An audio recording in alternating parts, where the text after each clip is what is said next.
I am Father. Welcome to the Institute. As a series, Fallout exists to investigate the impacts of change on society.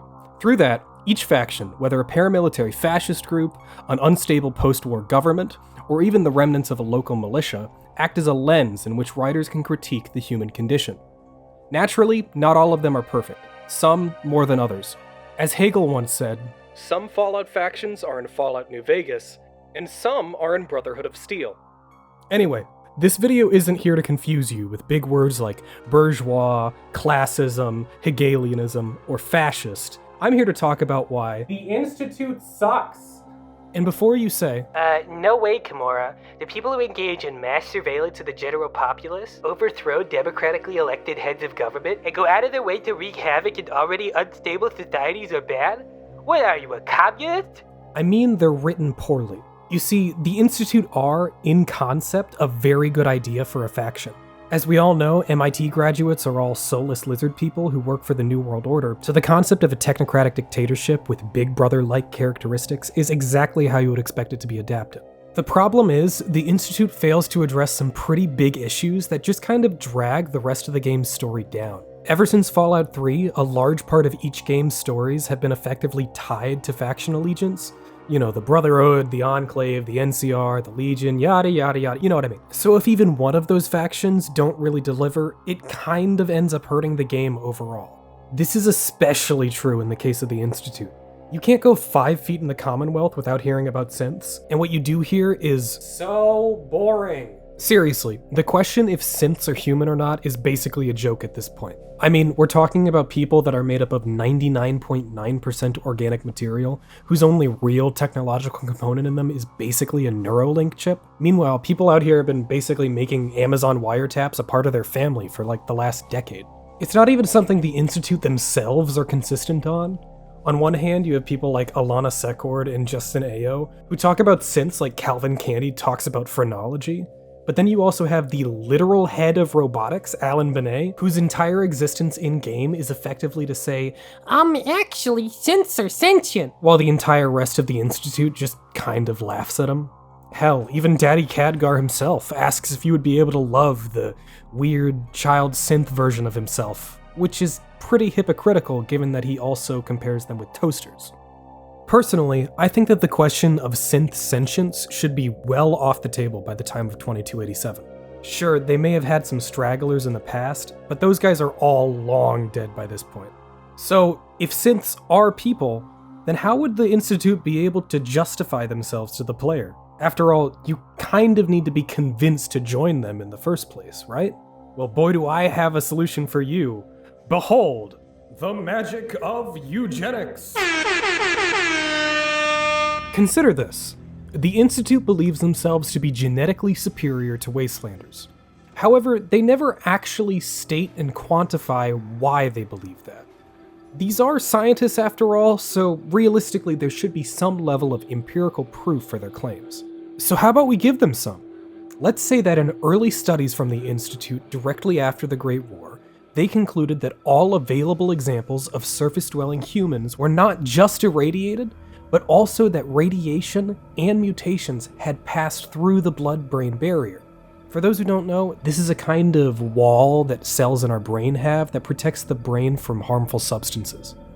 What the Institute assumed was that those mutations directly played into the continuing instability of the wasteland. So for around 100 years, the Institute operated under that assumption, referred to as the Hypothesis Nostrae Existentiae, or the hypothesis of our existence.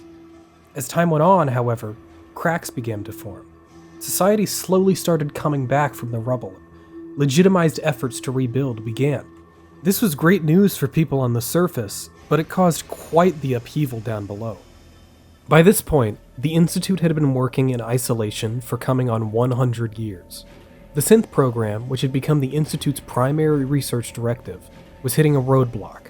The intention was to use these synths, who were naturally resistant to radiation, to influence and control the, quote, inferior beings on the surface, in a plan to re-establish society. Of course, that doesn't work if society was already re-establishing itself, and the synth project was still decades away from being able to develop realistic enough synths to be able to replace people. So what does any well-meaning scientist do when their hypothesis is proven wrong? That's right, they rig the system in their favor. As they had already been working with FEV to attempt to create organic synths, the Institute decided to use some of it to provide a consistent supply of new super mutants into the Commonwealth. For a few years, the problem seemed to subside. The few groups of wastelanders that staved off the first attacks were forced to remain in well-guarded locations like Diamond City, with regional trade in the area grinding to a halt. What little trade did occur was limited to a small number of caravanners that were operating as Institute informants. These informants, which were a part of the Institute's Watchful Eyes Directive, were the first hands-on approach in influencing the wasteland, in absence of synth infiltration. If a settlement needed a certain amount of resources, they would always deliver slightly under the requested amount. If a town needed an urgent shipment, they would intentionally delay it by a few weeks. The only thing these traders never seemed to run out of were weapons, which frequently ended up in the hands of raider gangs through staged robberies. By the time the Institute discovered Sean on Vault 111, they had already sunk their talons into the Commonwealth. The development of Generation 3 synths only enhanced their ability to influence further. By that time, they were operating almost entirely in secret. The number of surface dwellers who knew of the Institute's existence could be counted on one hand. This would change, however, in 2229. The Broken Mask incident sparked a shift in the Institute's directives. With their exposure to the rest of the Commonwealth, any short-term infiltration plans were placed on hold. In response, the Institute's director at the time issued out a new directive, Operation Clean Slate.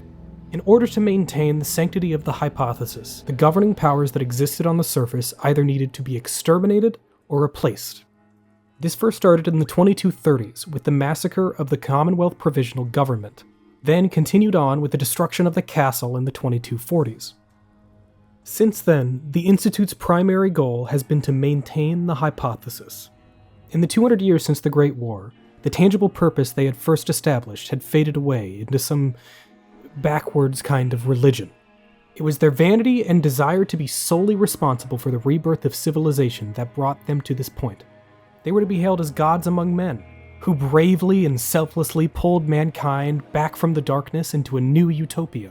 All those lives that were destroyed and all that progress that was halted, those were just for the greater good. After all, surface dwellers were less than human, right? Hey guys, hope you enjoyed my little thought experiment on the Institute. And before you ask, no, I'm not considering making this a mod. It's too far out of my scope. It would require a whole bunch of things, rewriting the story, a whole bunch of voice actors, stuff that's just not possible for me. However, if you'd like content like this, consider subscribing. It really helps me out a lot. Also, I'm very excited to announce some big news. To start, the next major update for Wasteland Reborn is going to be coming out right after Christmas. By popular demand, this update is going to introduce a functional alternate start system to the game, so you don't have to feel as limited in being forced to play a pre-war character. It's also going to feature some important balance changes, a complete rework of the perk system, and quite a bit more. I'm really looking forward to getting it out to you. I'm also working on a mod list for New Vegas called Mojave Mo Problems. This is going to be a super hardcore list that focuses on trying to emulate the real-world consequences of living in a post-nuclear desert. Expect having to watch your heat level, having to travel light, and learning that the Mojave happens to be way harder of an enemy than anything else in-game. Now, I'm currently aiming for a late January release for the first build, but if I have 1,000 subscribers by the end of the year, I'll have it out by January 15th. As always, I'd like to thank my patrons for their support. Special shout out to Mano, Dapper, The Rige, Nate, Verena, Medium Chungus, JD in LVNV, Din Jarin, Mastacook, and William Deverell. I really cannot thank you enough for your support. If you made it to the end of the video, thanks for watching, and I'll see you next time.